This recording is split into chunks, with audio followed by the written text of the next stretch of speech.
organizations that are sponsoring this forum to be the moderator. And you can see on your program that they are groups of homeowners on the White Iron Lakes, Chain of Lakes, and the Eagle's Nest Lakes. And I think that you're not going to learn everything tonight, but I hope it's enough to get you interested and get you started on finding out more, perhaps. Isn't it the most important thing for us in a democracy to exercise the right to know and the right to ask the questions and the right to have a part in decision making? So, cheers to everybody that's here. The sponsoring organizations also asked me to say that they do not advocate any specific position or action in this issue. This forum is intended to be informational only. Also, please turn off your cell phones. And I'd like to thank a couple people at the college, Dave Marshall, Len Roddy, and Peter Kess for running sound, Chris Perry for videotaping tonight. This will be on public access, right? Yep. Okay, that's great. We have our panelists here whom I'll introduce in a minute, but I just want to tell you how it's going to go. They're all going to get a certain limited amount of time to speak.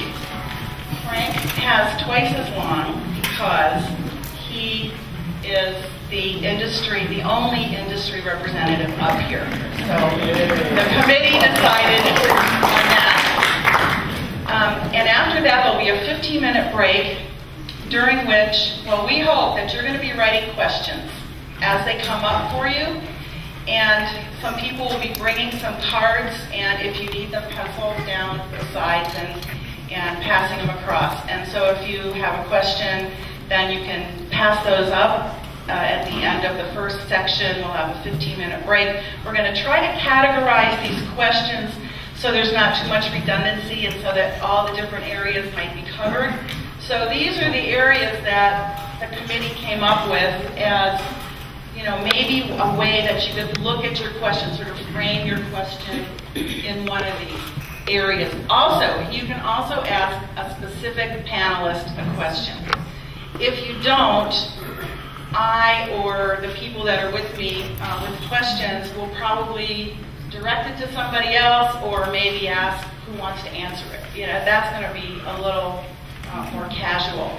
They'll have, I haven't even told them yet, 3 minutes if they're directed a question, and then if anybody on the panel would like to rebut, you'll have 2 minutes. And we'll go over that again at the beginning of that section. Okay? All right. So,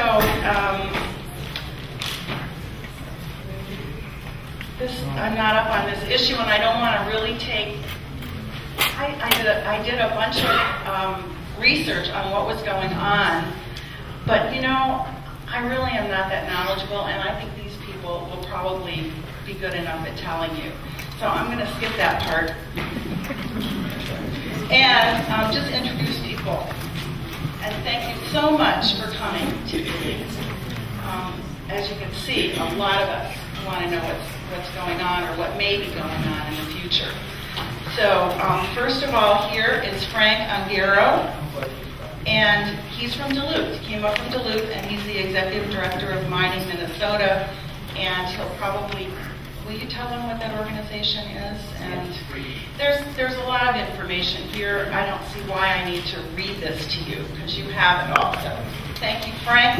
And this is Gary Glass, professor of chemistry at UMD, adjunct professor, and it looks like he worked for 34 years at the U.S. EPA.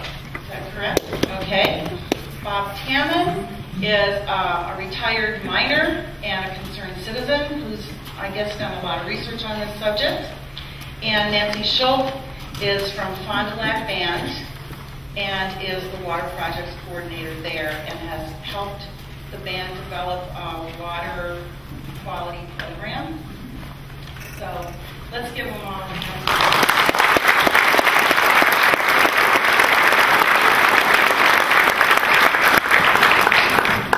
So, Frank's going to go first.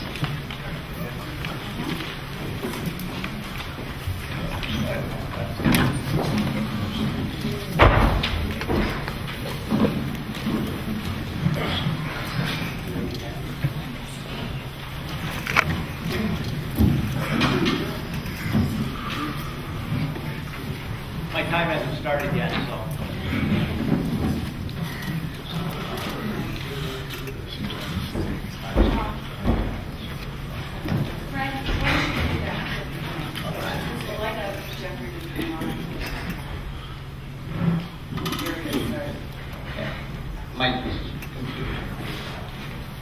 Because the laptop has to be set up here, I'm going to have to make my presentation from down here rather than up there. But with the microphone, obviously everyone can hear me and just gets a little closer, a little more intimate this way. So it's all good things.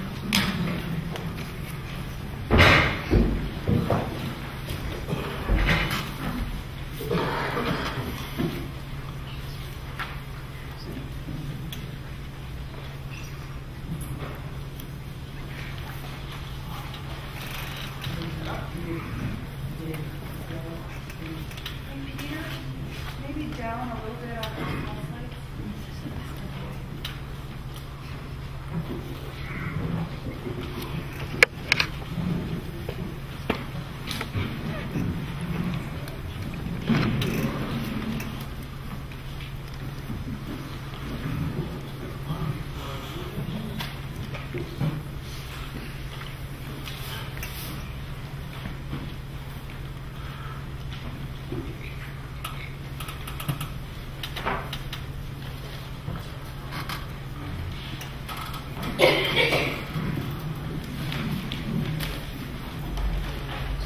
Time to start the clock.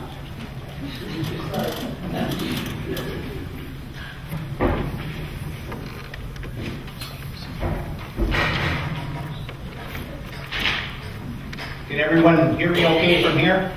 Yes. Good, no feedback?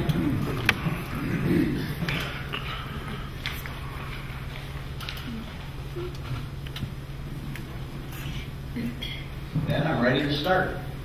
Good.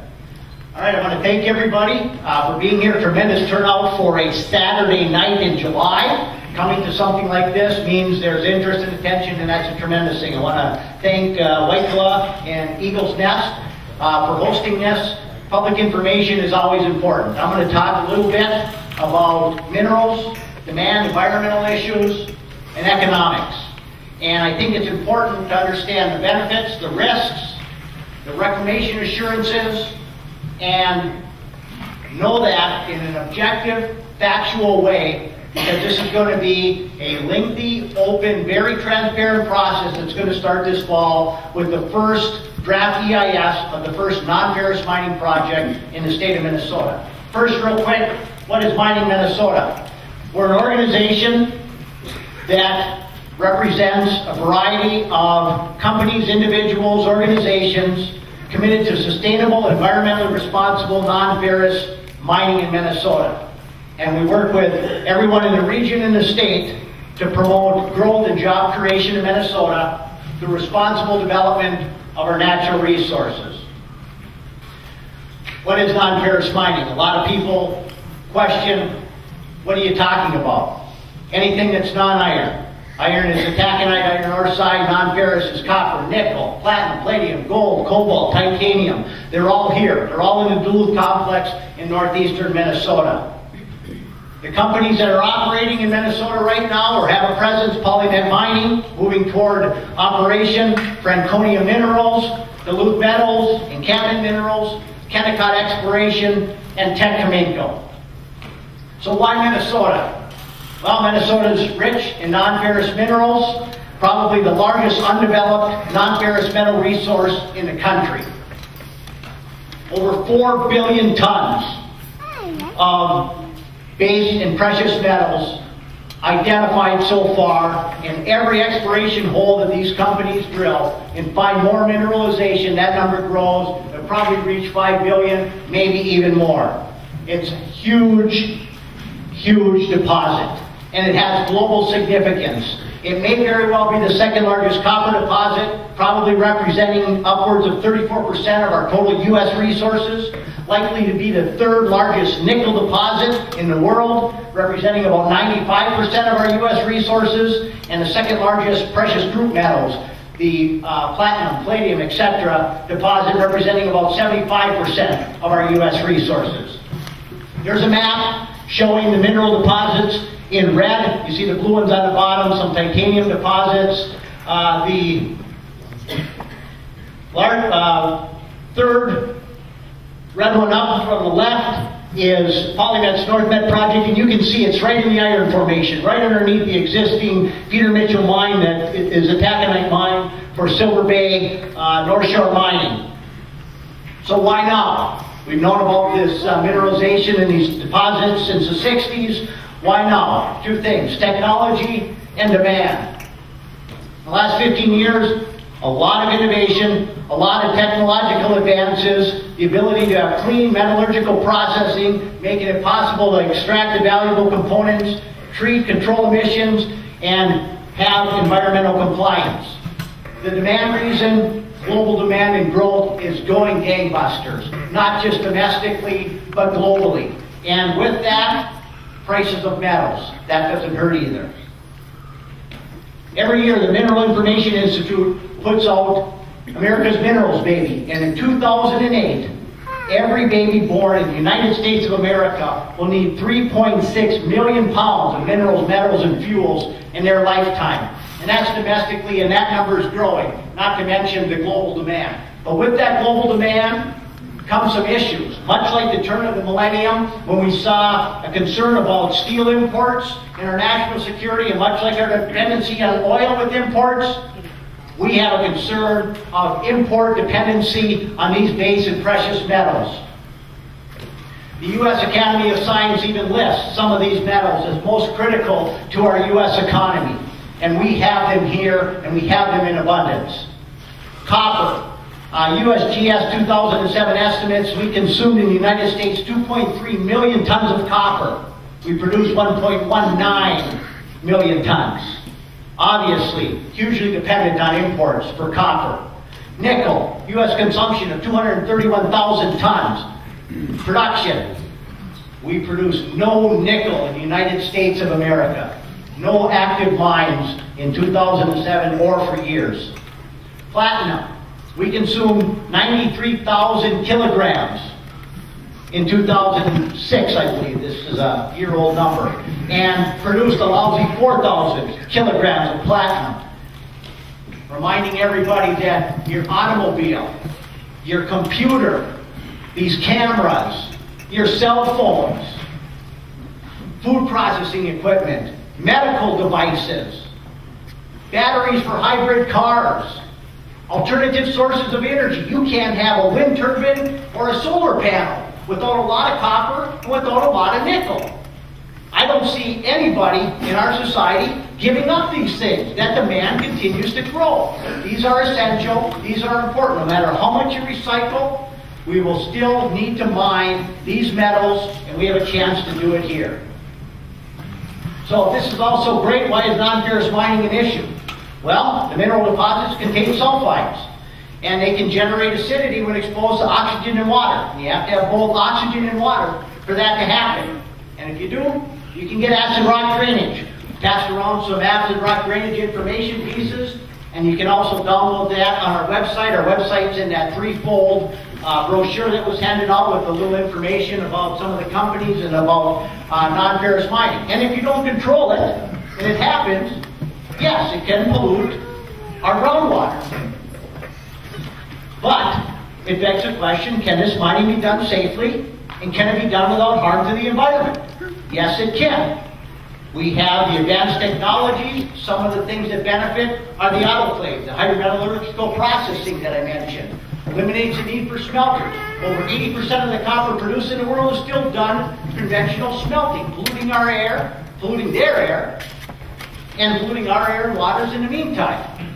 With new technologies, you can also identify the waste material and rocks, know which ones and which amounts are going to generate problems, and take corrective measures to address it through water treatment, through caps and liners, etc.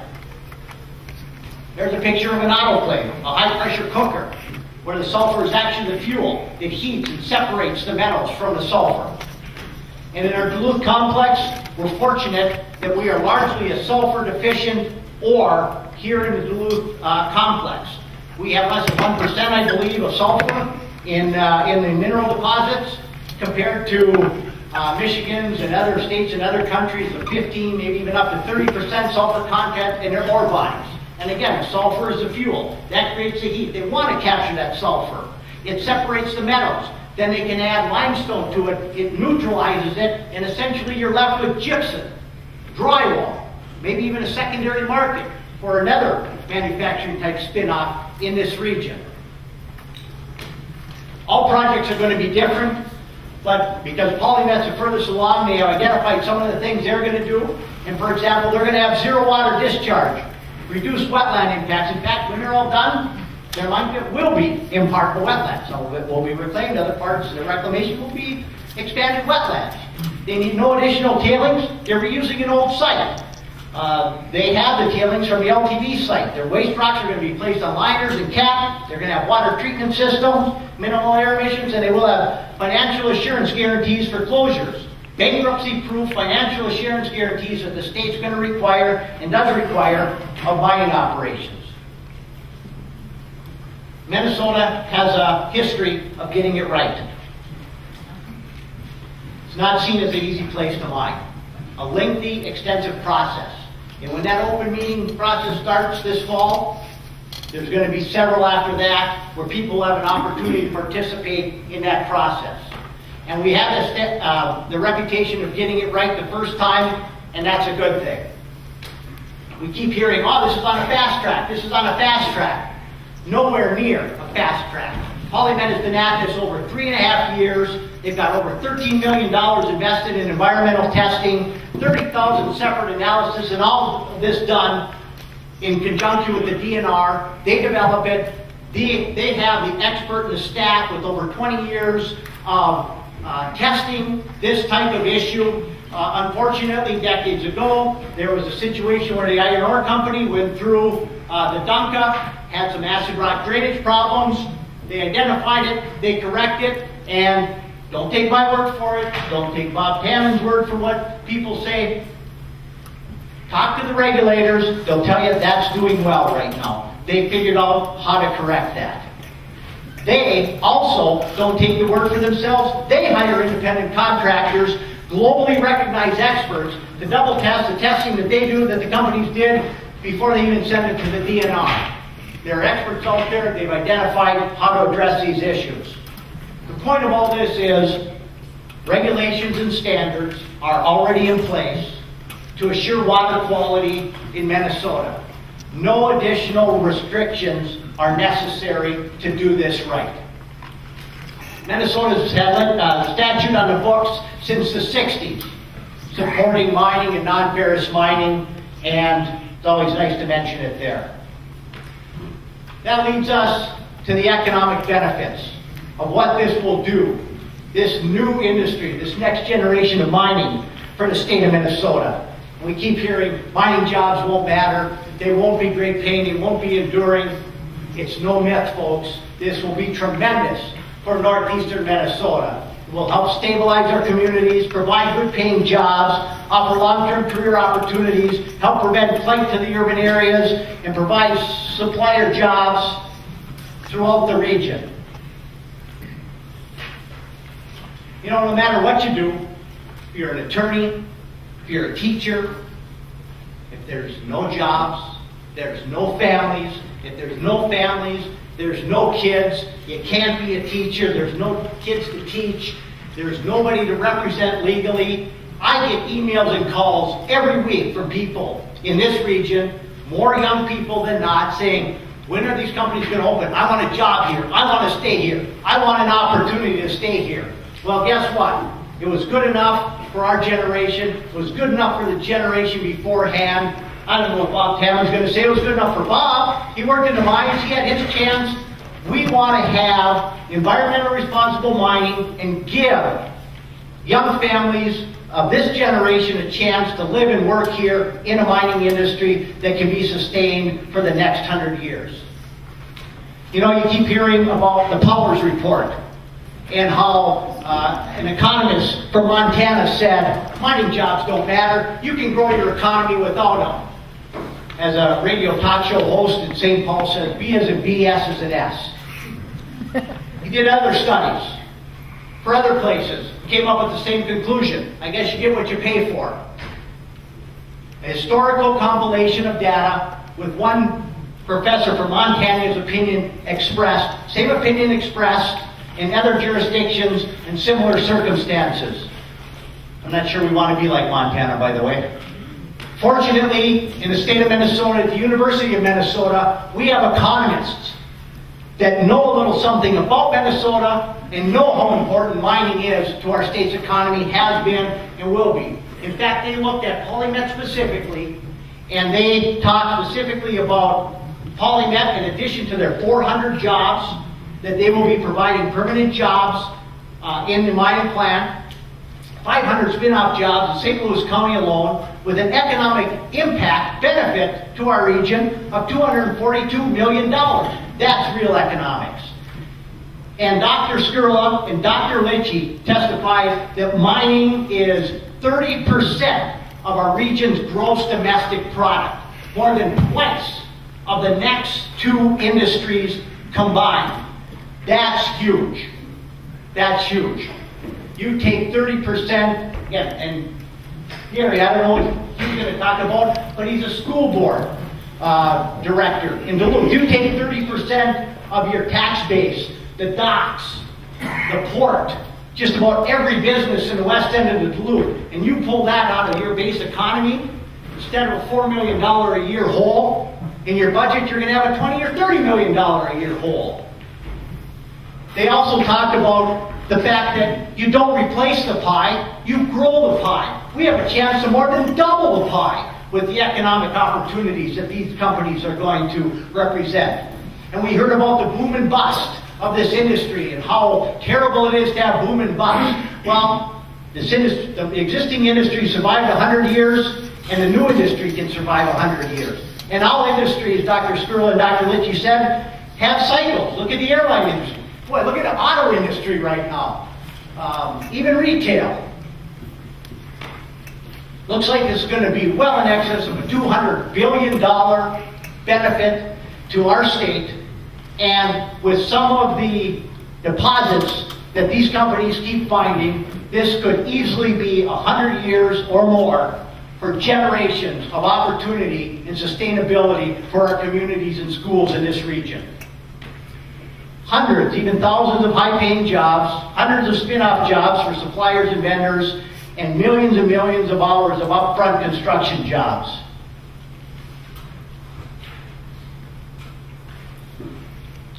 Some of the current projects with PolyMet looking at 400 permanent jobs and a 500 spin-off that I mentioned. Franconia looking at 400 permanent jobs with both of their sites, and there's more to follow coming with Duluth Metals, Tecumseh, and Canton as they look at their mineral deposits. The tax revenue that's going to generate for the state of Minnesota is going to be tremendous.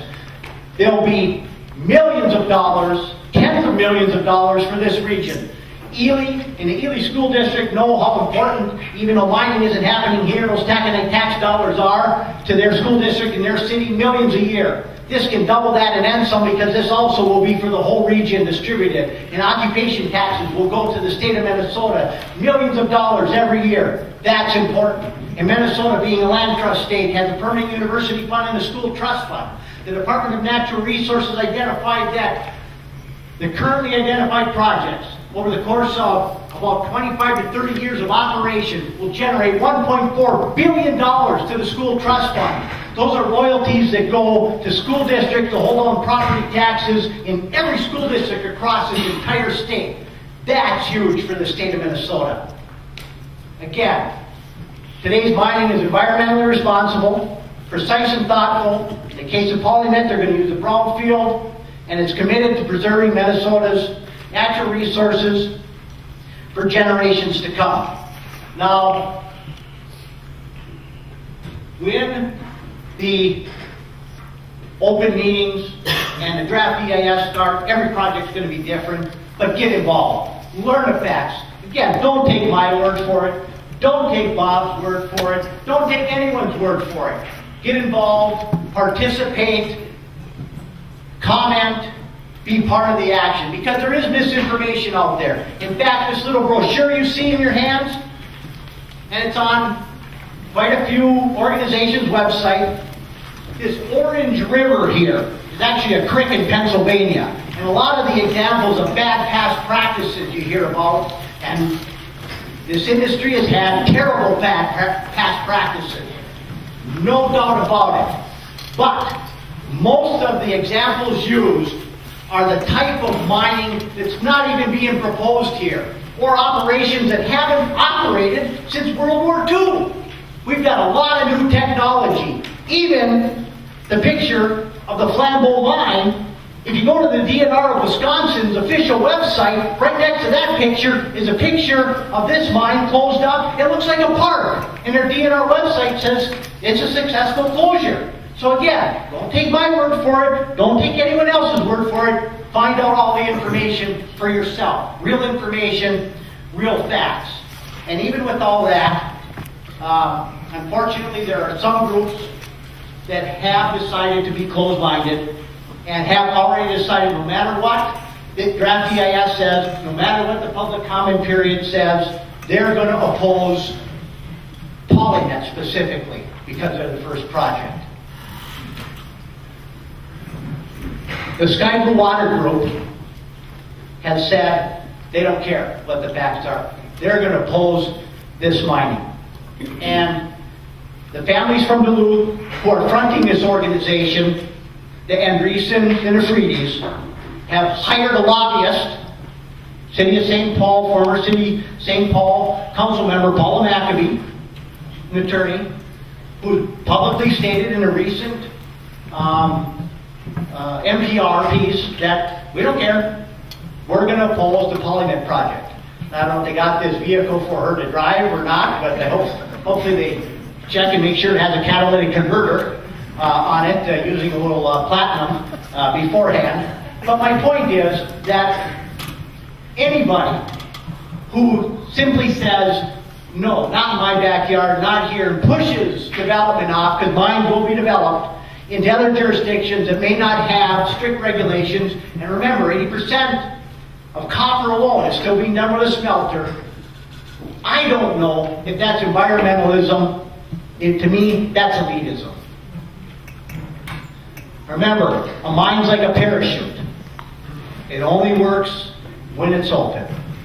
We have an opportunity to have a win-win scenario in the state of Minnesota. We can help meet this growing demand. We can do it with Minnesota jobs, with Minnesota's strict environmental standards, and we all have the same goals. Leave our wonderful lakes, our woods, our clean air for our grandchildren and their children. Many of the people on these projects are third generation, some even fourth, in this region and in the mining industry, and they have as much respect for the environment as anyone. And they want one thing more. They want what Bob had.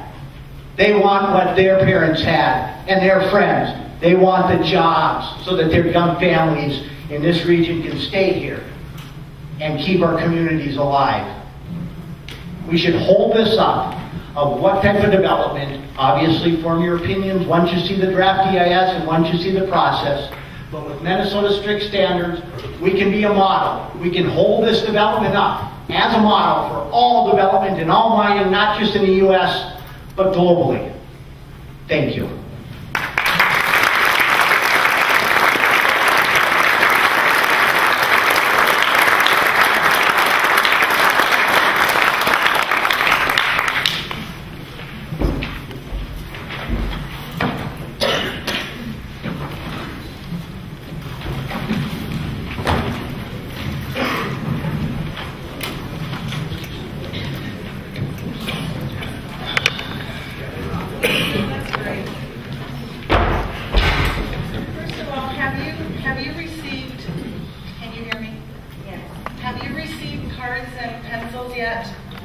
Good. Are there additional pass-outs? We only have one. You mean programs? Information. I see all of the class. I think they pick that up outside at the tables. During the break, you can get that. Good. Yeah.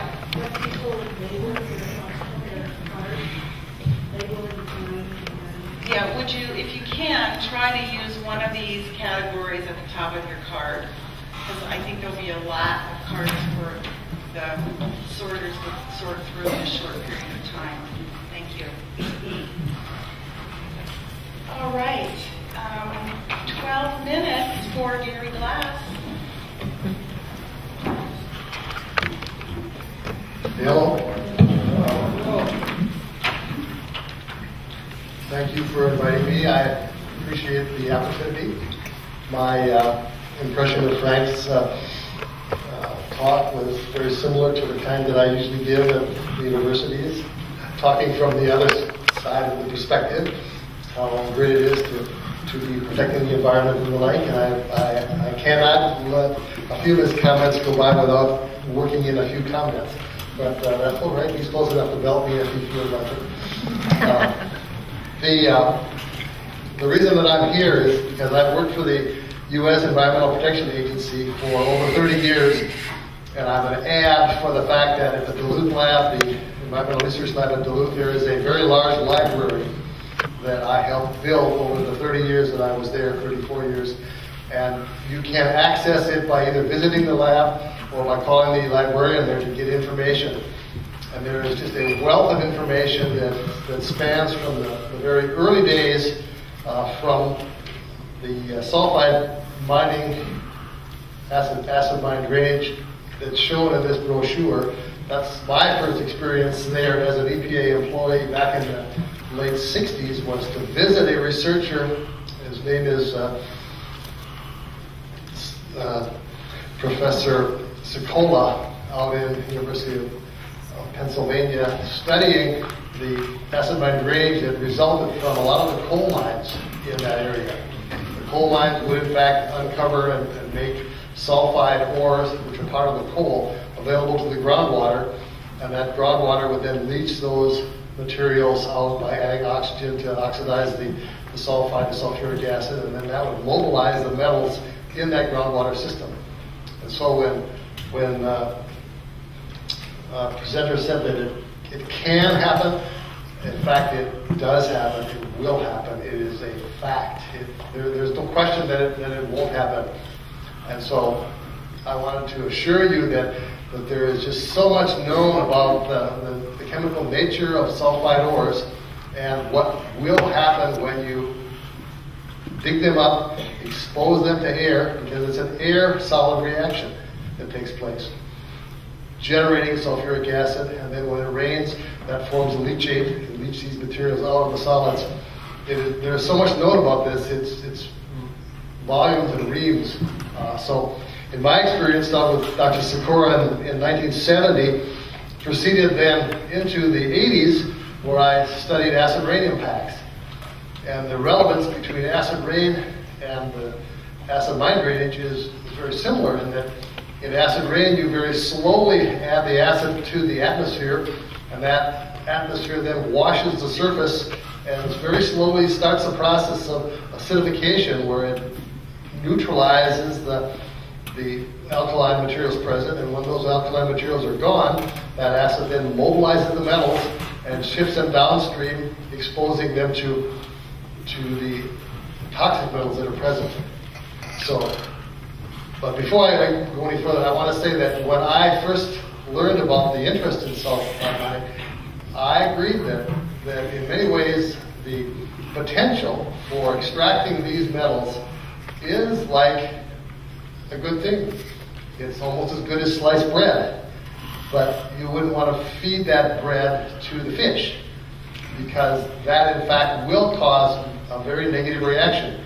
And so when we can say for certainty there are so many billion tons of that sulfide material present yielding these metals, You also know that you have to have the availability to neutralize the acid that will come from those sulfide metals. My first exposure as an EPA employee in the 70s was when the DNR had uncovered a sulfide mine mineralization area around the Duncan pit. They contacted the lab and said, hey, what are we going to do with this stuff? It's already leaching acid and metals. And so they put a cap on it and they buried it, and they've been studying for more than 40 years now. And so there's a real live example of what sulfide mineralization can do when it's exposed to the air, capped, and then left to drain. You'll find that the data that the DNR has is very much like an example of what should not be done. So we know even in Minnesota that when you have these sulfide minerals, you do not treat them as though they're iron ore minerals. They act differently, they behave differently, and they cause a leaching and acidification. So recently we heard from a professor at the University of Waterloo by the name of Blowes, B-L-W-E-S. He's a professor at that university and has been studying acid mine drainage in Canada. He visited Duluth and gave a talk in November of 06, and he started out saying there are 10,000 mines in Canada. Is that my time limit? No.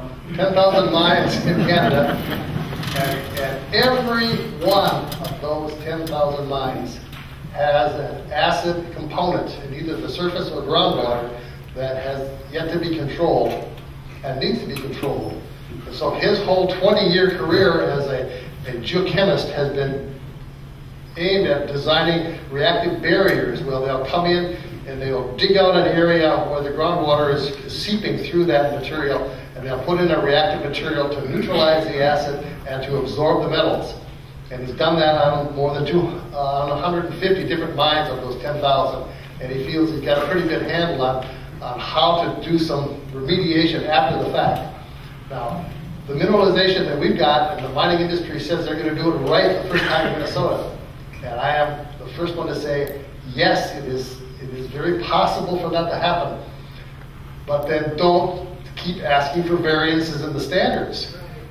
Don't keep saying, I'm going to meet all the standards, but then on the other hand, ask for variances. Yep. When they try to buy property from the fence and say, well, we want the property, but we want you to forgive all the environmental standards and the assessment process, that is not complying with the law. That's avoiding the law. And so we would be very much more supportive of the industry if it in fact practices what it's done to preach. If you're going to say you're going to meet the standards, do it. Don't not do it, and don't ask for variances. When I first learned about this, I started to think to myself, this is an opportunity where many of our young people can, in fact, get jobs if they were to do the extraction process and the beneficiation process properly.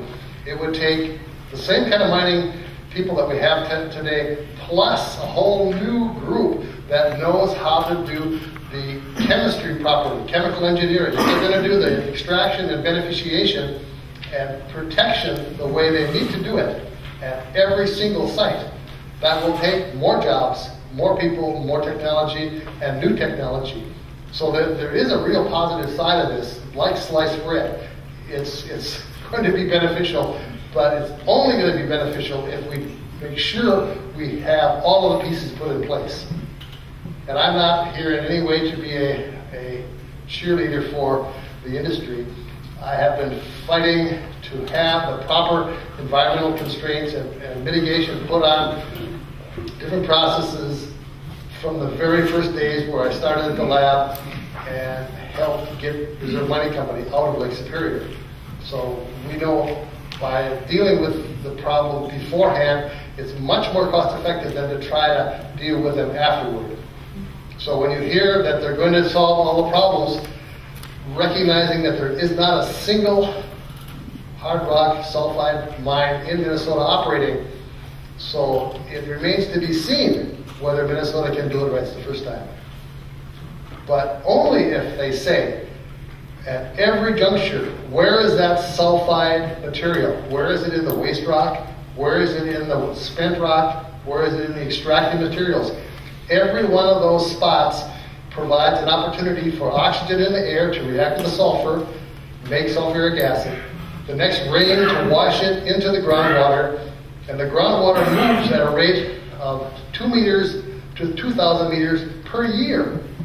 So you can see stuff under a rock pile that you might have to wait 5 to 10 years before it'll emerge and get into the aquifer downstream and not know it until 10 years later. My God, these streams are now acidified. You've got to know that that happens. You've got to deal with it up front. And we have now enough experience with the Pennsylvania acid mine drainage problems, with the material that this fellow Blows has done, BLWES. You can get him on the website. And then there's a new fellow who was summarized in the U.S., Kipfers. He's looked at the hard rock areas and 100 examples. And there's a recent publication out that covers that information. And in every case, he says that the projections of mitigation haven't been protected. And so one has to look at these things in a much more critical way than even I have been suggesting we look at them. Because we do not know how to do this, and we haven't done it the first time. We're about to embark on that. And that's why the people that are the most concerned about our resources are, in fact, very fearful. They don't believe that you can make a bankrupt-proof financial guarantee. And perhaps the industry rep can tell us how we're going to do that. Unless they put a big pile of money on the table that keeps growing and cash out at the rate of 15% per year of what their gross is, you're not going to have enough money to buy the amount of limestone that you need to neutralize the acid, let alone catch the minerals that are going to dissolve. So this idea of a bank-proof technique is yet to be perceived. Last but not least, I brought a couple of cards with me that have my resume and email and phone number on them. For anybody who would like one, I'll be happy to give one to you. My email is gglass143@charter.net. gglass143@charter.net. I'll be happy to respond to your questions and forward you any of the information that I've got in electronic format or hard copy. So I'll be happy to help you out in any way that you need to seek out your own information and find out what's the best thing that the industry is doing to comply with Minnesota laws. Thank you.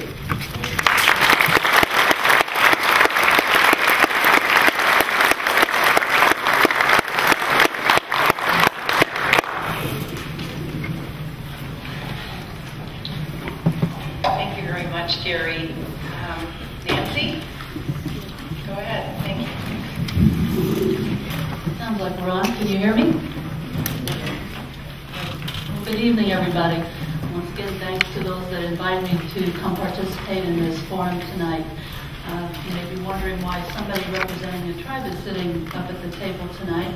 I'd like to spend a few minutes explaining broadly why the tribes are interested and involved and engaged in trying to better understand mining impacts in northeastern Minnesota, specifically why Fond du Lac is involved, and then I'll talk a little bit about some of the issues that we're particularly interested in learning more about and understanding better so that we can help our communities protect the resources that are most important to them. As you see from the program, I was hired back 10 years, almost 11 years ago now, to work for the Fond du Lac Band to develop a water quality standards program. We're one of the few tribes nationwide that has EPA-approved water quality standards. And if you're not sure about the geographic location of the reservation, we're downstream on the St. Louis River from many of the existing taconite mines and from the potential future discharges and impacts upstream of some of these non-ferrous mines that are either in stages of exploration or further along as polymetics in the EIS process. I brought a big map with me tonight that's out on one of the tables. If you want to have a look at it, you can see where our reservation is located. The Boys Fort Reservation is up in this area as well, and the Grand Portage Reservation up in the very tip of the Minnesota Arrowhead. All of these three bands are signatories to the Treaty of 1854, and that is a treaty with the federal government that guarantees in perpetuity what are known as usufructuary rights, the rights to hunt, fish, and gather, to avail themselves of the natural and cultural resources. And I say and cultural, but actually they're fairly inseparable in the minds of the Ojibwe people. Natural resources are their culture. They relied upon fish and game and the wild plants and the fur bearers and the wild rice that this area has supported and this ecosystem has supported for many, many generations. Part of our water quality standards program at the reservation means that we are, in essence, another regulatory agency. We happen to be downstream of other discharges along the St. Louis River and a lot of non-point source impacts, but anytime a permit is being issued that is going to be, the effluent will be discharged upstream of the reservation, we need to be brought into the process. We need to be notified because we have a vested interest in making sure that anything that happens upstream of our reservation doesn't degrade our resources, our high-quality resources downstream. The St. Louis River is probably the most important on-reservation fishery for the Fond du Lac Band. So we're very concerned about what is happening in the watershed upstream of us. Basically, the tribes got interested in this recent uptick in mining activity about 3 years ago. It wasn't just the sulfide mining. As you probably are all well aware, there's a massive expansion of ferrous mining activity. New technologies, changes in ownership, reopening lines that have been idle for a number of years. The business is booming. There's huge demand globally, just as there is for the kinds of minerals that we're talking about here tonight, for iron to make steel. So demand being what it is, all of a sudden things are much more lucrative for the investors to ramp up production. And the companies are taking advantage of it and opening up new lines, opening up new pits. And so there's a lot of permitting and regulatory activity going on right now. We were very much interested in a MINTAC discharge permit that was coming up. And one thing led to another, and we started looking at the activity and realized that it's not just taconite. This is a new kind of mining that is going to have new kinds of potential impacts, and we need to understand them better. We need to know what it's going to mean to us here on the reservation on Fond du Lac and what it means to protecting the resources that the band members rely upon within the 1854 ceded territories. We're concerned about cumulative impacts. It's not just one thing. It's not just water quality or air quality or the loss of acres of forests or acres of wetlands or migratory corridors. The list goes on, and nobody has taken a holistic look at the cumulative impacts of mining in this region and what a massive expansion of a new kind of mining superimposed upon that landscape could result in over the years to come. And because of that, because we saw so much activity, knew that we had small staffs and we weren't all experts in everything, we asked our federal trustee, the US EPA, to provide us with technical assistance, financial assistance, and they responded really well. They've given us some extra training and communications abilities. They provided us with a contractor to help us develop a cumulative impacts analysis protocol. That's a mouthful, but essentially what it does is it helps us better convey a more holistic concern of cumulative impacts in an analysis such as an EIS.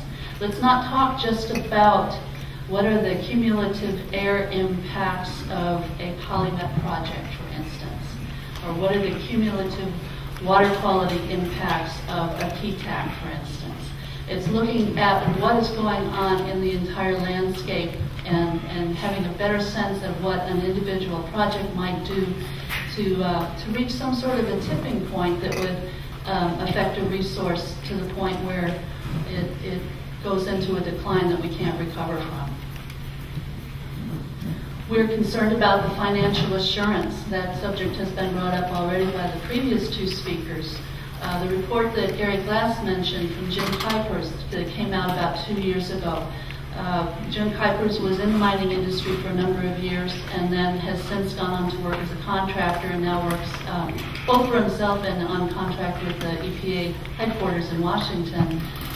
He provided a training for the tribes back a year ago on financial assurance. What do we need to understand about a project as a whole, a mining project as a whole, to be able to determine what an adequate amount of financial assurance is, so that when that mine closes down or if a company goes into bankruptcy, there is sufficient money secured ahead of time to not leave the taxpayers with the bill. And that has happened over and over and over again in this country. We hopefully are learning from our mistakes. The DNR is charged with that responsibility for the state of Minnesota.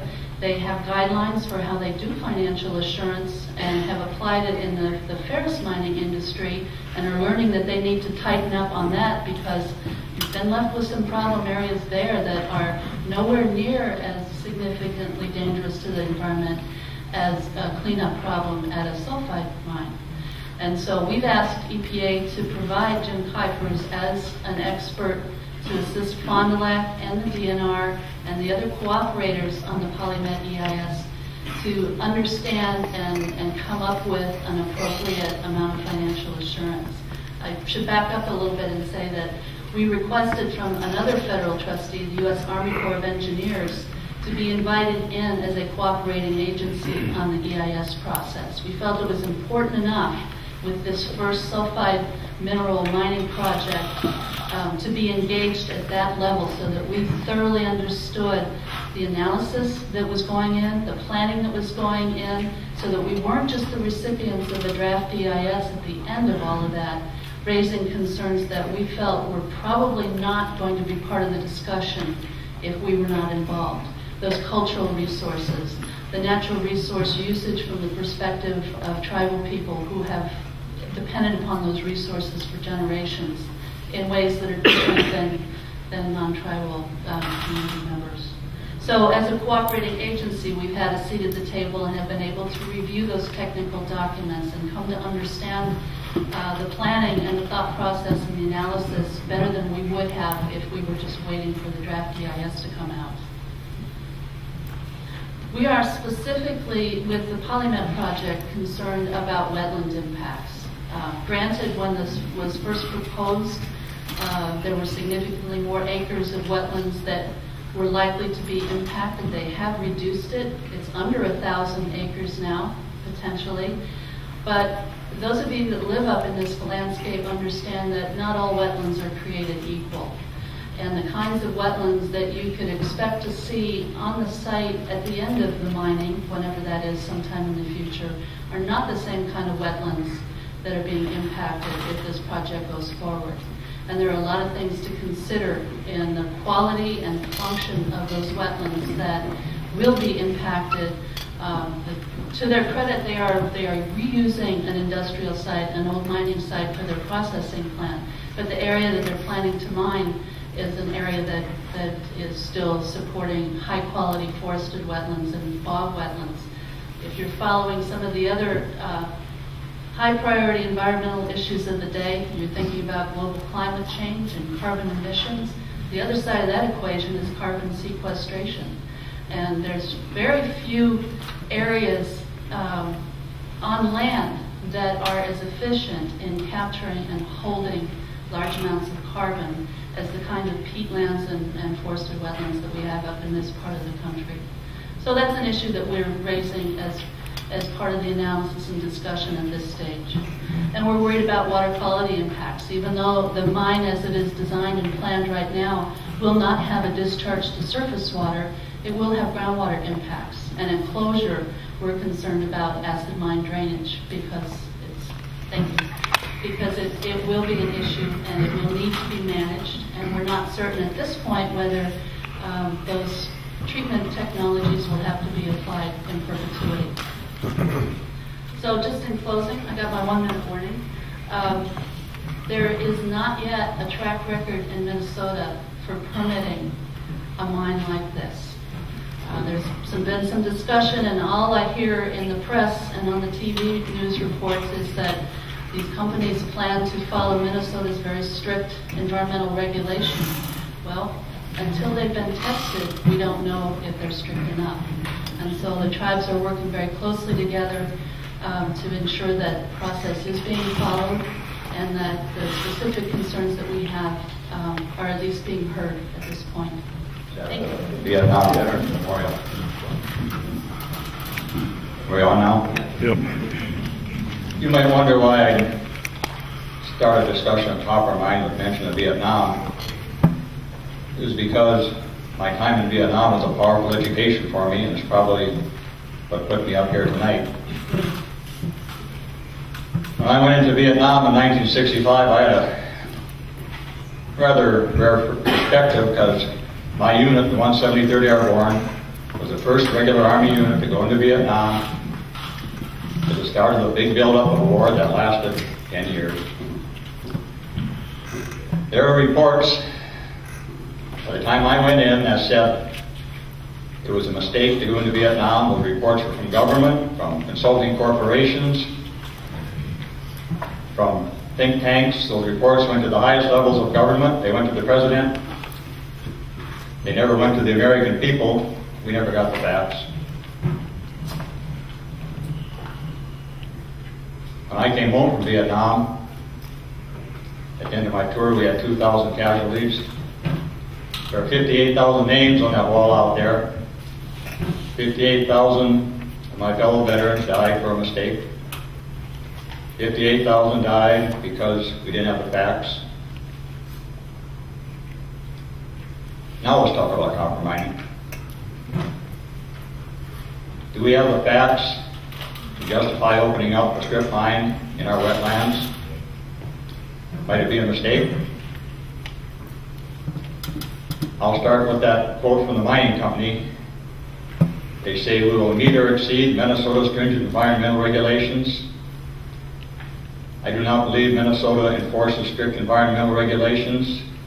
I believe the state of Minnesota is incapable of regulating the mining industry. That's a pretty strong statement, so let's start with some facts. We heard mention of the Dunker site.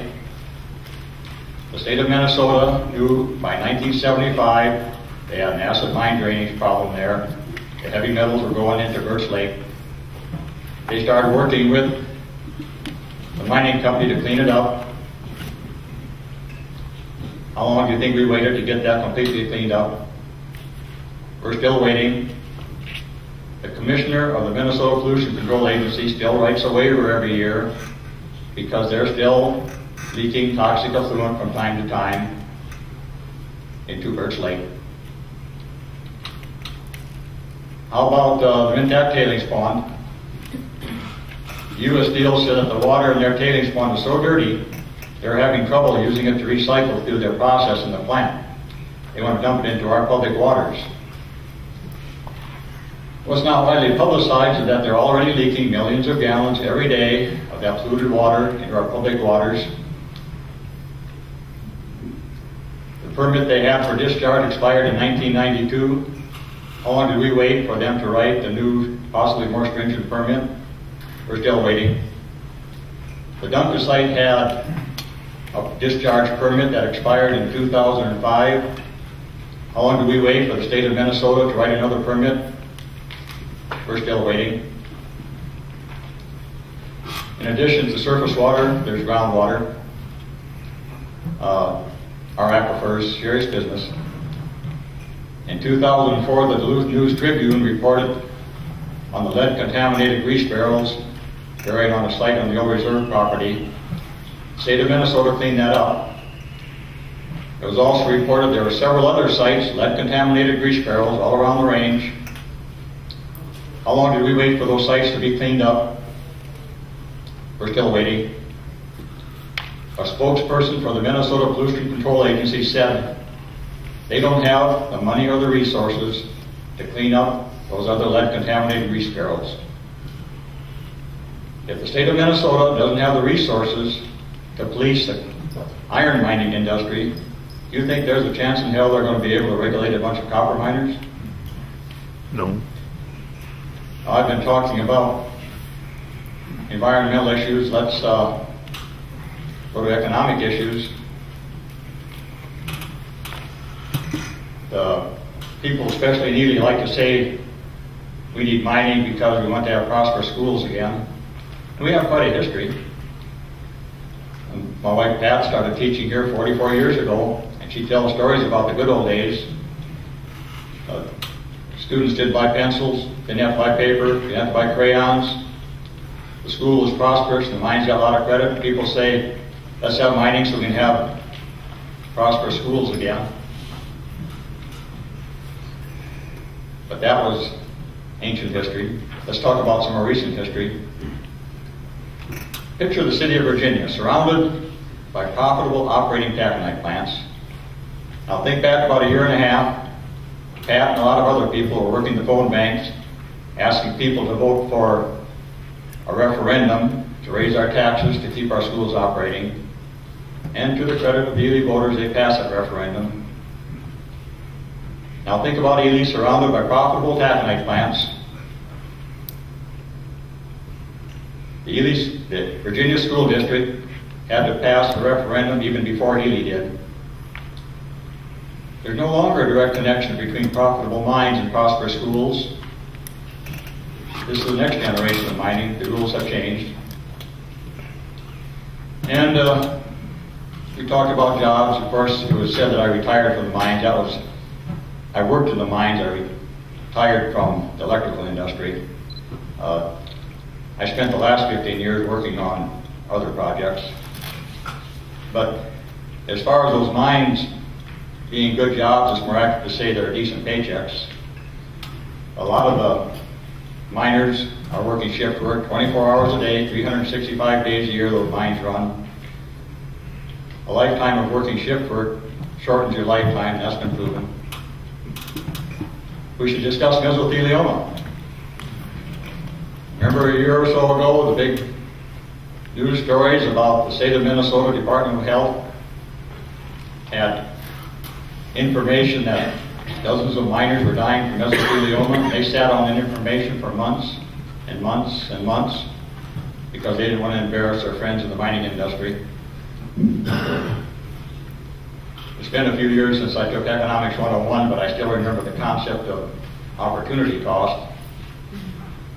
That's the idea that if you spend money and resources on one activity, you can't spend it on another. The old LTV site, the Erie plant, shut down in 2001, and we've been through this time after time. We get hard economic times, NAFTA, the mining company goes broke. A few months, a couple of years, somebody else picks up the pieces, they start making pellets again. But the LTV site isn't going to make pellets again. Our power structure found a way to transfer that plant to Polymet, which in 2005 was still a penny stock in Canada. They acquired that plant for less than the cost of scrap. It was almost a gift, almost a gift. They tore down the pellet plant. Our miners aren't going to make pellets there anymore. I've been talking local issues. I should mention global issues, global warming, of course. We've heard about the carbon sequestration. But what kind of surprised me is the Minneapolis Tribune reported that 37% of Minnesota's carbon is stored in our wetlands, in our peatlands. Now Representative Oberstar has introduced a bill to transfer 6,700 acres of the Superior National Forest to Polymet so they can open up a strip mine in our wetlands. I believe we're moving in the wrong direction.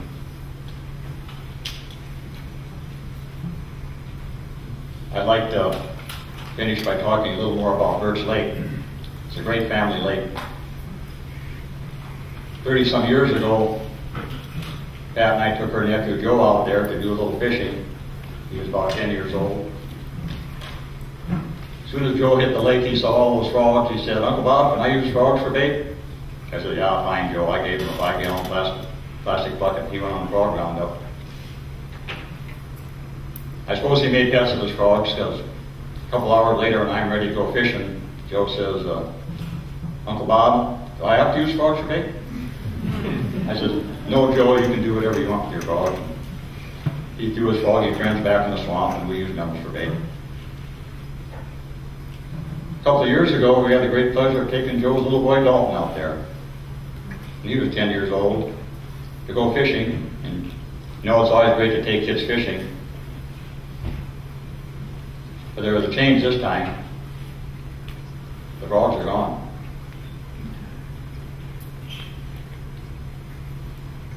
The state of Minnesota, the mining company, says they're going to write EIS to protect us from copper mining.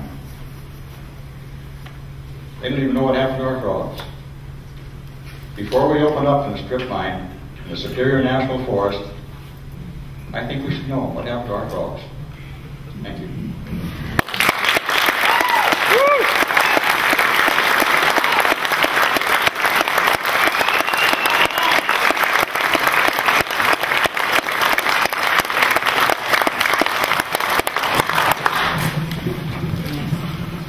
Time for a break, and some people will be collecting questions at the end of the rows, I believe.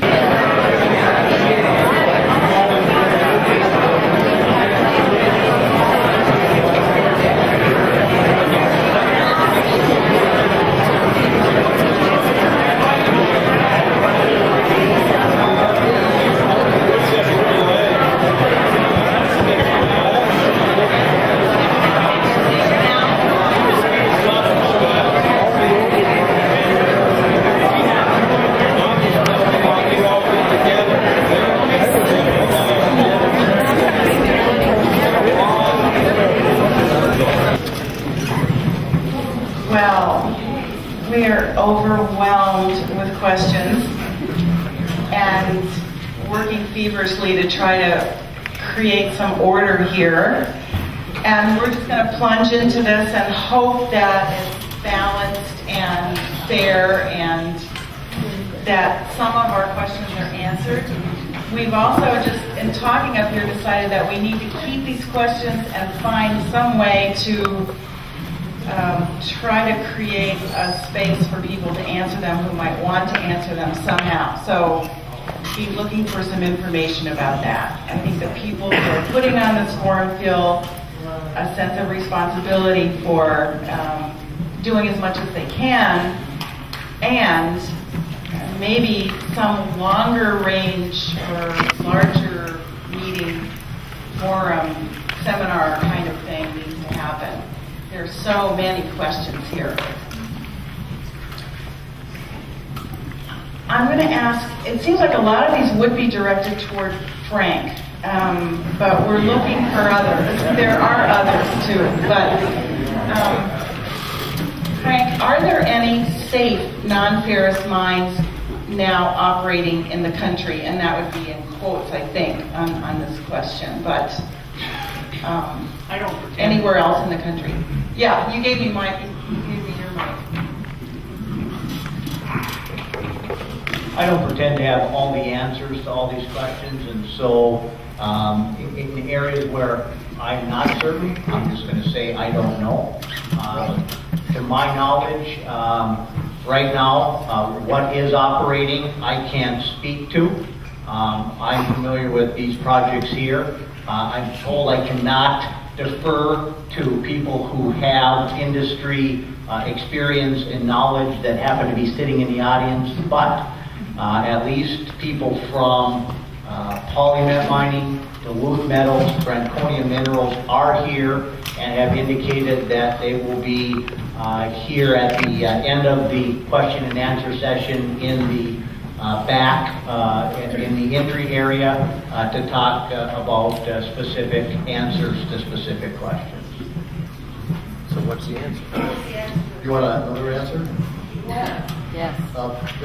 There are a couple of mines that have been reported to be safe, but they're in areas where there's almost no water.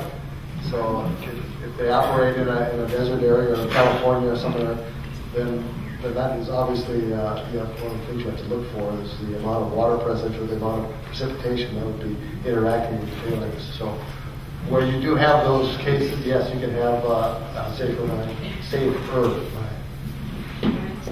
Can you say specifically where in a desert area? What state? California, Gary says. I was just going to add, the example of the Flambeau mine was presented earlier when Frank was speaking about one that had been deemed successfully closed. There's an addendum to that. They still have groundwater issues. They've done a lot of good reclamation on the site. It's been reopened, and a lot of the area is available and used as public space, but they are still dealing with groundwater contamination issues.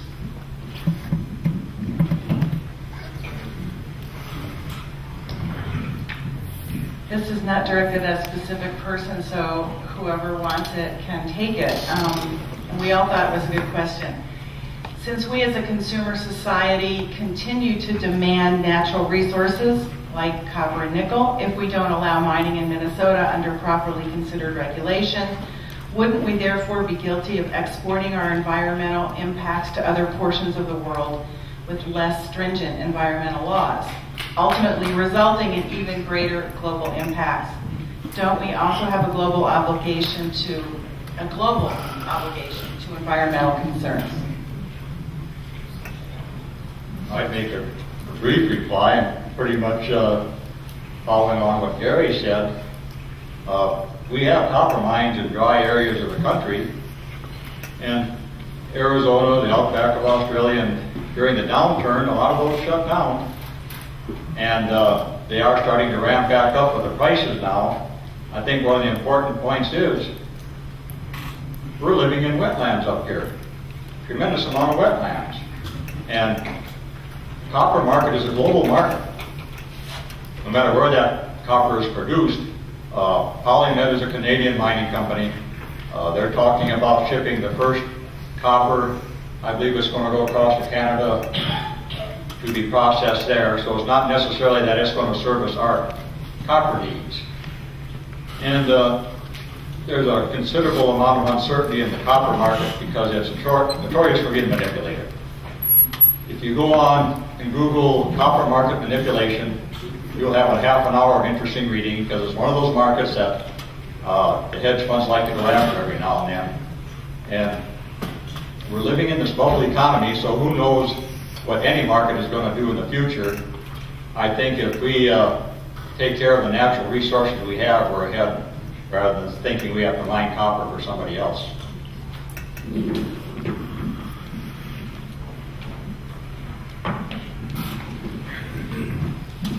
I'm not sure if that means Bob has copper company stock in any of his retirement funds or not. But the answer to the question that was asked is yes, of course, we're exporting pollution to some other jurisdiction. Again, over 80% of the copper produced globally is done with a smelter. Where do you think those air emissions are going? They're polluting our air as well as they travel around the globe 2, 3, 4, or 5 times. Again, we have standards in Minnesota. These companies are required, they're not voluntary, they'll be required to meet these standards, and we have an opportunity to do it here and not push it off into some other jurisdiction, creating a greater problem globally.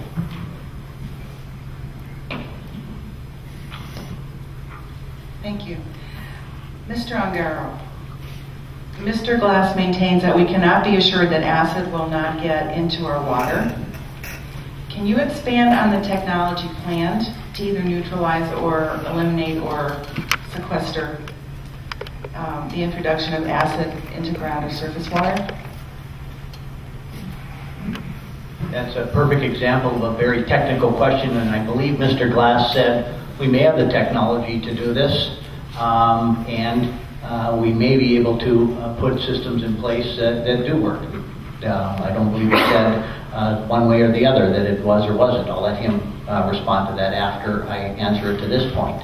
All I know is that, again, PolyMet people will be available to speak specifically to that, but in the case of what their plan is, very generally, that they've identified that a majority of their waste material will not generate acid rock drainage. A percentage, somewhere in the teens, high teens I believe, will eventually generate acid rock drainage. And a very small percentage, I believe it's about 3%, definitely will, and will generate acid rock drainage rather quickly.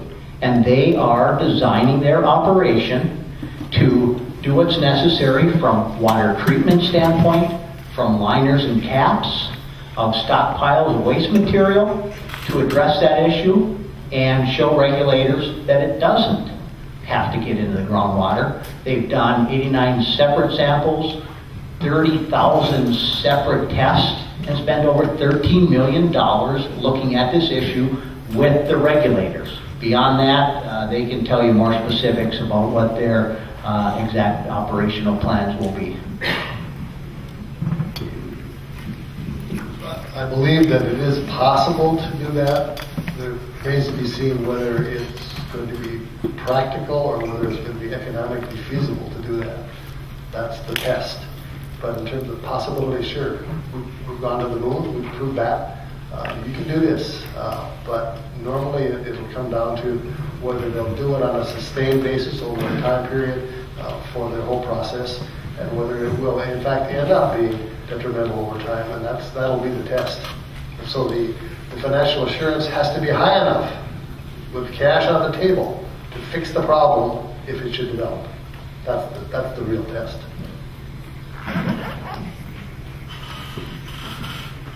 None of the companies appears to be U.S. based, or we've had a few questions about why are there so many Canadian companies represented here rather than American, and how is that help our security, or what kinds of relationships would there be there?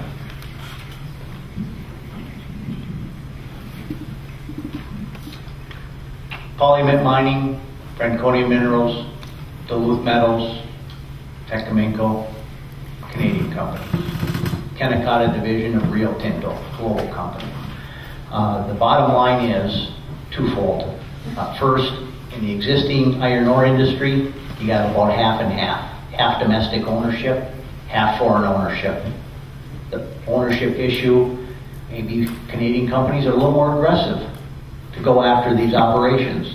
Polymet Mining's headquarters, other than the chairman of their board, I believe, is in White Lakes, Minnesota. That's where their president and CEO is, that's where their staff is, that's where their operation is going to be. All of the companies that operate in Minnesota will be subjected to U.S. and Minnesota laws, requirements, taxations, period.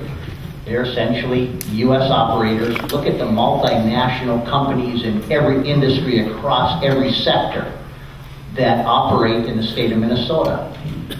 That's part of our global marketplace. And if they promise 1% of their profit to the local school district, that'd be even better, right?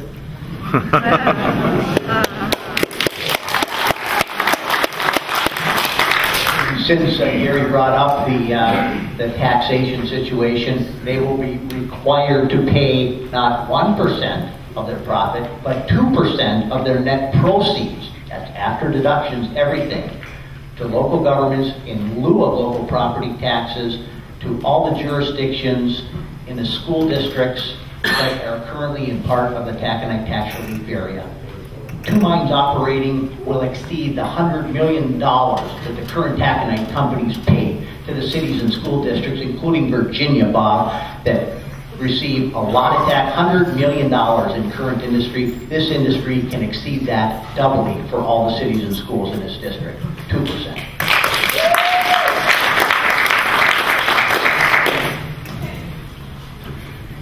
We have a few questions having to do with the capital investment that it would take to build these mines and where that money might be coming from.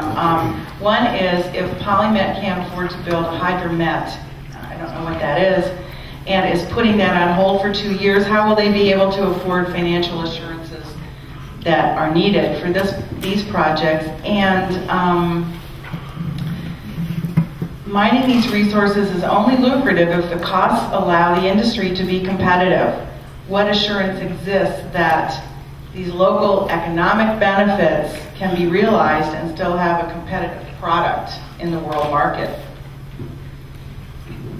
Sounds like me first again. I think so. Could you say the first part of that question? The first part had to do with that Polymet, someone says that they couldn't afford to build a hydromet? The latest polymet project description, although the total project is over $600 million capital upfront expenditure, that's in addition to all the assets they've already acquired, and they've torn down the old polluting out of compliance pelletizer at LTV that was referenced earlier, have chosen at this point to start to mine, concentrate, sell that concentrate to get revenue right away while they build their hydromet processing facility and then copper finishing facility. That doesn't mean that the investors won't be there to invest in the company. Doesn't mean that they're having a difficult time finding partners or debt financing. That's a cash or revenue flow decision that they've apparently said they're making. Again, they can speak more specifically to that. But the financial assurance keeps coming up. That's the State Department of Natural Resources. The taconite industry is not required to have financial assurance on their reclamation. They have to do it, but they don't have to have cash on the table. Non-ferrous mining is required to have whatever it takes determined by the state of Minnesota for any given year, adjusted annually based on the exposure year by year of what that cost would be for closure to have in the form of bond or credit or whatever vehicle or instrument, financial instrument the state DNR determines is most appropriate for them to have. And yes, they can do it with bankruptcy-proof scenarios. They've proven it when FTAC Mining went bankrupt and the LLC tried to point arrows towards everyone else through penetrable shields. And because of the downturn in the mining industry, they have a whole lot of experience figuring out what is or is not bankruptcy-proof.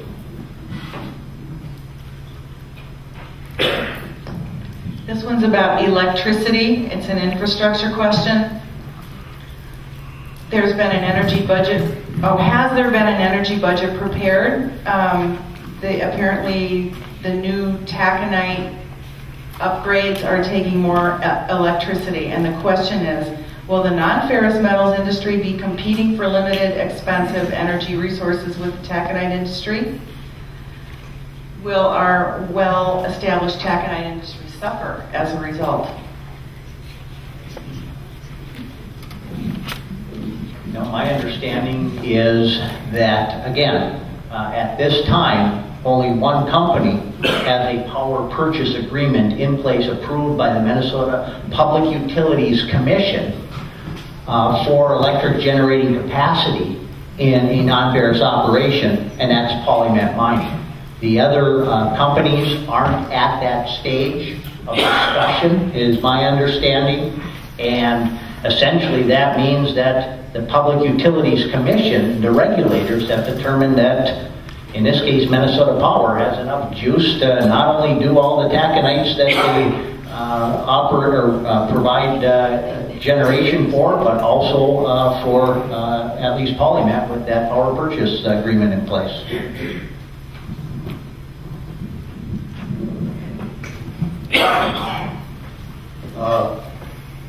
We all watch the same news programs. We've seen T. Boone Pickens and Al Gore and a lot of people that we can take seriously that we're going to have changes in our economy. We're going to have changes in our electrical generation. One of the changes is we're going to get away from coal-fired plants. And these copper industries coming in here, probably 99% waste. Usually the ore bodies run less than 1%. They crush a lot of that ore to the consistency of base powder. That's a tremendous amount of energy from existing coal plants. In this time, we're doing our best to reduce our dependency on coal. Starting up a bunch of copper mines is not going to do anything to reduce that dependency.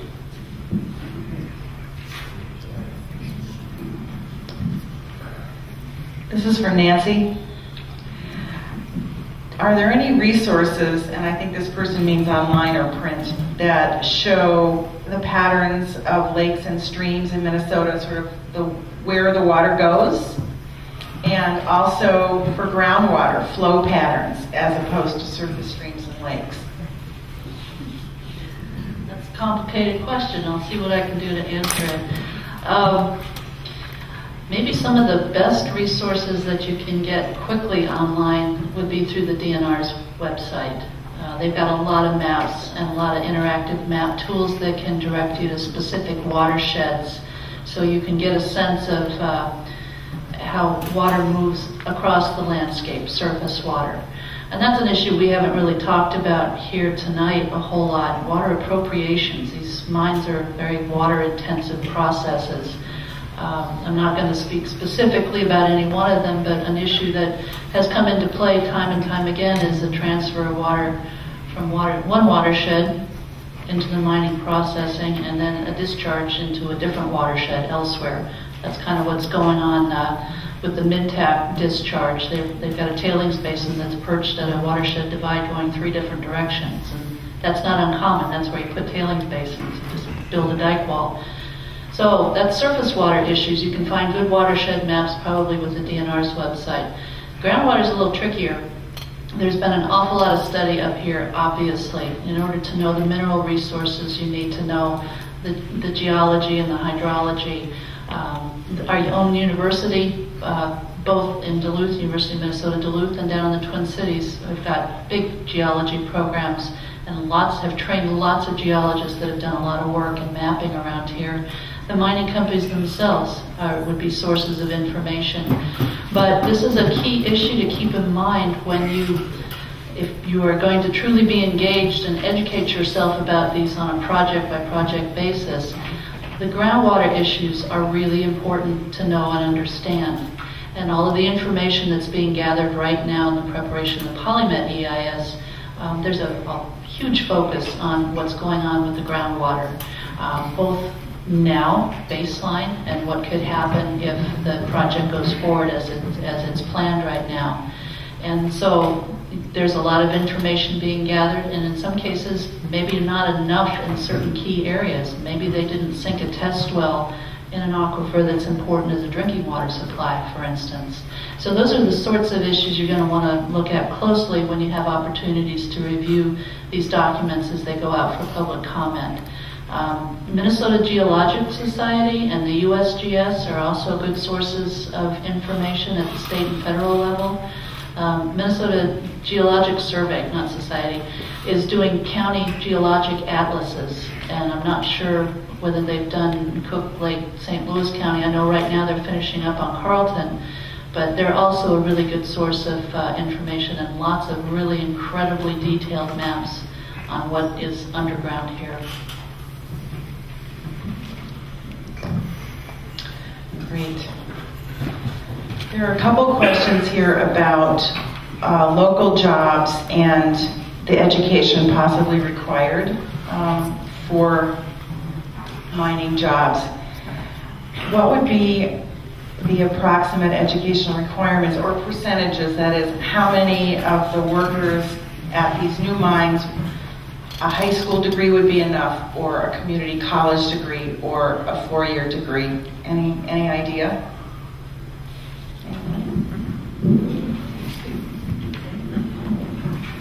I'll take a general shot at that because it's going to be all across the board.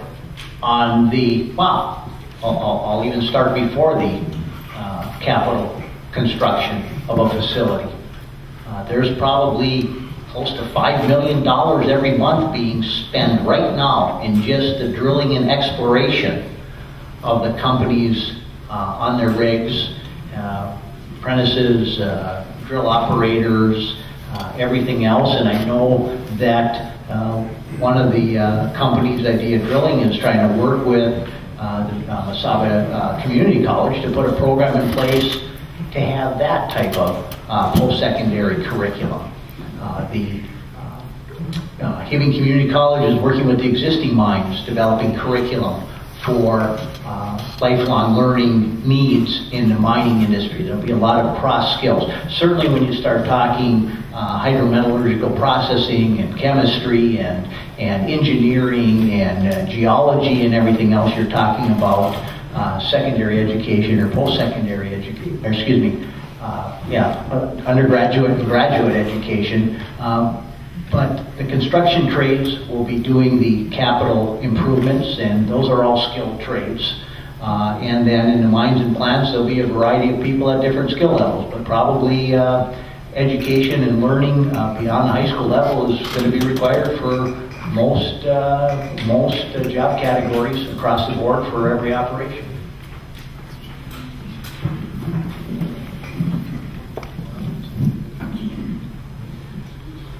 As we talked about the jobs issue, one thing we should probably clarify that these jobs aren't necessarily for our kids. I think it was reported in Business North magazine, we barely have enough high school graduates to replace the miners that are retiring. I'm the head of the baby boomers. I'm living a good life now. The baby boomers are younger than me. They're starting a big retirement boom. We're going to have to replace them. And we don't have quite enough high school graduates on the range to replace them. So the jobs we're creating will be for people from outside, which some people might want that. And I think it's important to realize that I don't know that our industries are necessarily wildly enthused about having to have employees from the range, because I was in South Dakota a couple of years ago and reading the one ads, and there's a Hibbing mining service industry advertising for people in Sioux Falls, South Dakota. And so, you know, it's nice to have all this prosperity, but it's not necessarily for our kids. Gary was just reminding me to put in a plug for biologists to do all the monitoring. My limited understanding of the industry is quite often that's contracted out. So there's a kind of a small boomlet industry for contractors around here too. I'll put in a little pitch for my college, which next year will be starting an industrial technology program in conjunction with some of the taconite mines on the range. And just to follow up, if we have limited resources called young people coming out of our high schools because of the declining enrollment we've seen over the last 20 plus years, and if all of those young people who want to stay here and want to get in the program and learn the skills and have an opportunity to stay here and be in the mines, and then above and beyond that, other people and other families come here with good paying jobs and build our communities, is that a bad thing? I think that's a good thing. That's how we grew in the 60s and 70s. That's how our grandparents and great-grandparents came here at the turn of the century before to populate this area and start these cities. I think that's a good thing. We've had several questions about financial assurances from these mining companies as to if they go under, where does the money come from to maintain the waste, etc. Are there bonds that they take out? Who makes sure that there is money so that the taxpayers aren't going to be left with the burden if those mining companies go out of business?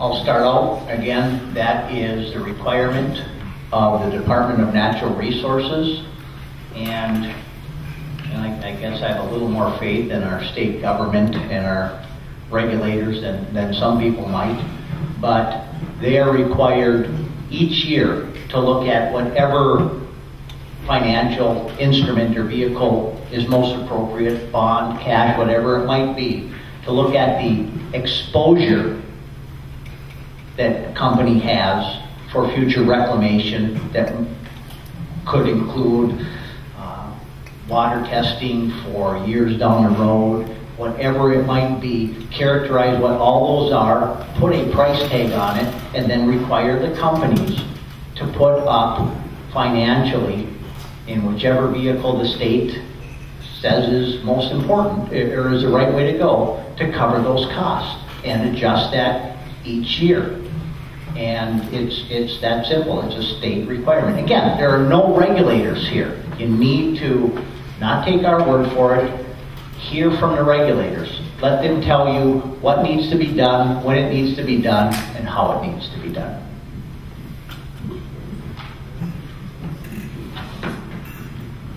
Just briefly, the training that I was able to take from EPA just on this subject alone, never mind environmental issues, economic issues, specifically on financial assurance, lasted for 3 days, and I came home with a binder that thick and CDs and all kinds of reference material. It's important to do it well and to do it right. The state legislature, both the Senate and the House, who held a joint hearing on this issue back in January, had a lot of interest in how this was going to take place. But the thing to keep in mind is, yes, the DNR is responsible for that. Yes, they require it, but they have not yet had any experience in negotiating a financial assurance package for a sulfide mine in the state of Minnesota. So this is the first time. I think this is a quick question. Would PolyMet own the mineral rights under Birch Lake?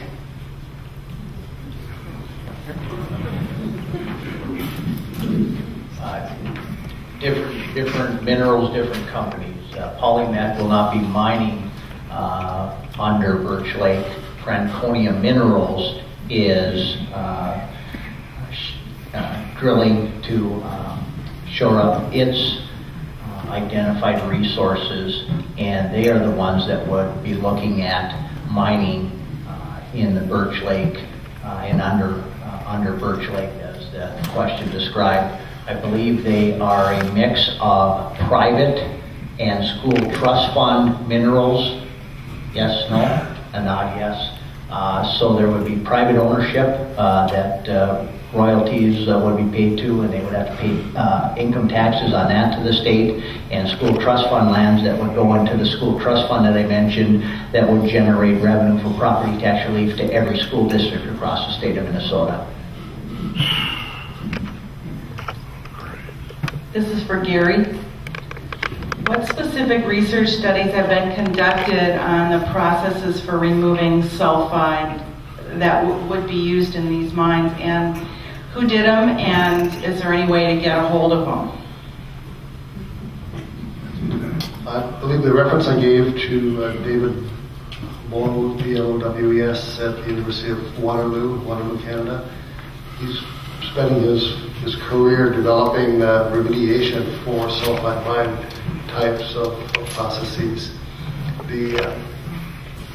Talking about the removal of the sulfide is the main element that hosts the metals that are being sought. So it's part of the matrix, and it's not a matter of removing it. It's a matter of making sure that it finds itself in the environment that it doesn't cause a problem. So you have to basically neutralize it or keep it from being oxidized and having that oxidation cause mobilization of the metals and then transference of those metals into groundwater.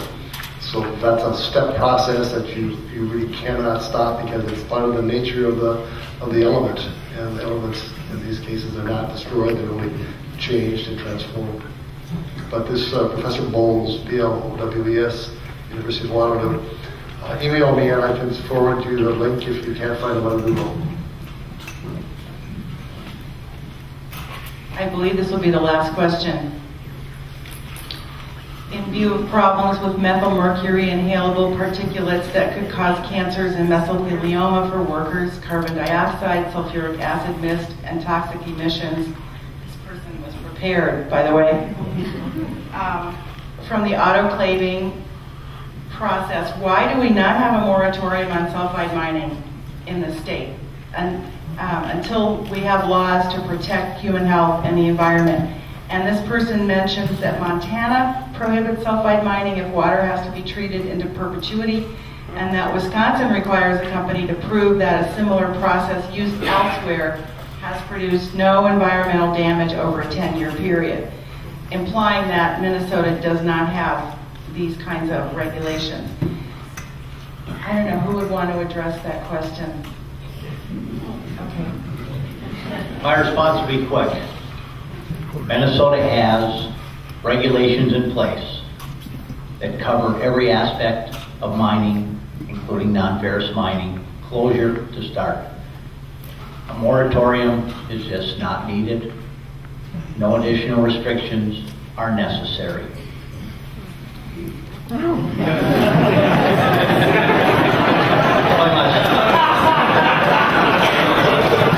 Maybe I won't give it up.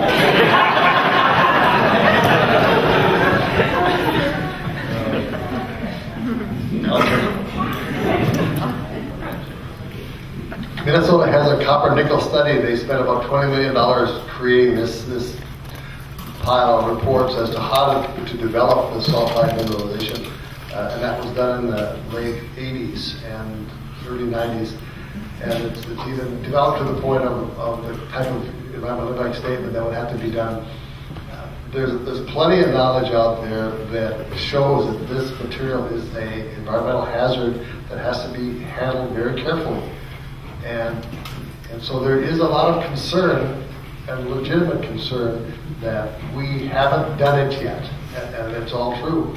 We're thinking that we want to, when I say that, as a community, we want to have access to the minerals that are present on the range in these ore bodies.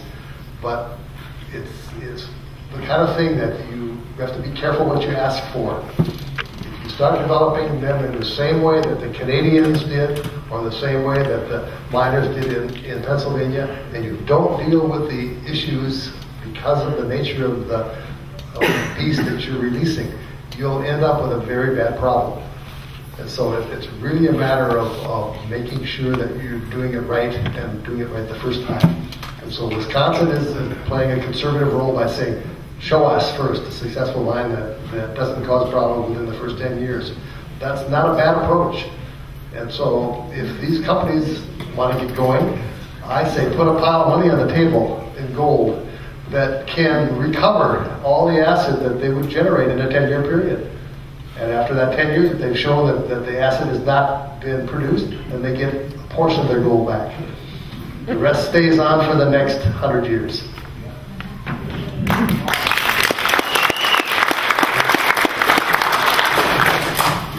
The question mentioned the hydromet process as if going from the smelter to hydromet solves your problems. And what you're not getting is that, like when you talk about Sudbury, we know what a mess that was. And they always say, well, that's a smelter, we're going to do hydromet. But that wasn't the only problem, it's also the pits. So if you Google Sudbury mine pits, you'll have a lot of good reading again. My favorite study is about the one they suggest they can divert a river into the mine pit to help clean it up. And so there again, it's not just a smelter, it's the mine pit. The hydromet process is at the plant. The pit's going to be 4 or 6 miles away. They're going to open up an acid-containing ore body. There's a problem.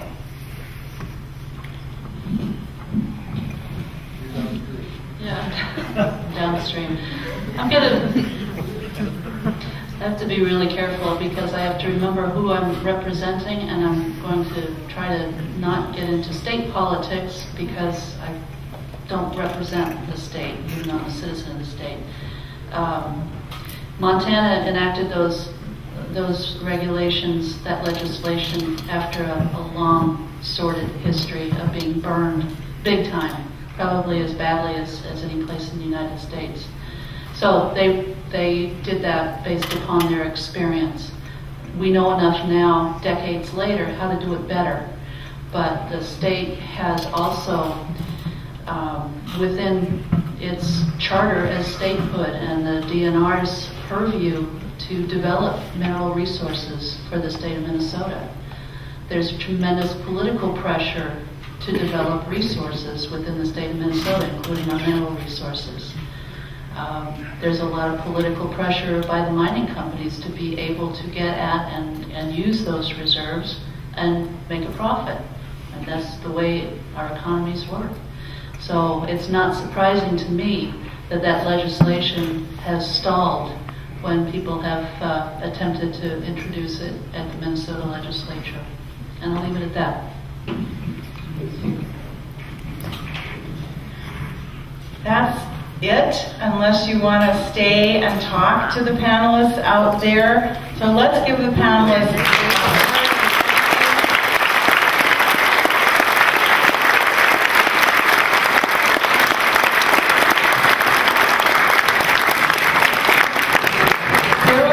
opportunities when the EIS drafts come out, and many other opportunities, I'm sure, for people to have a say in this process.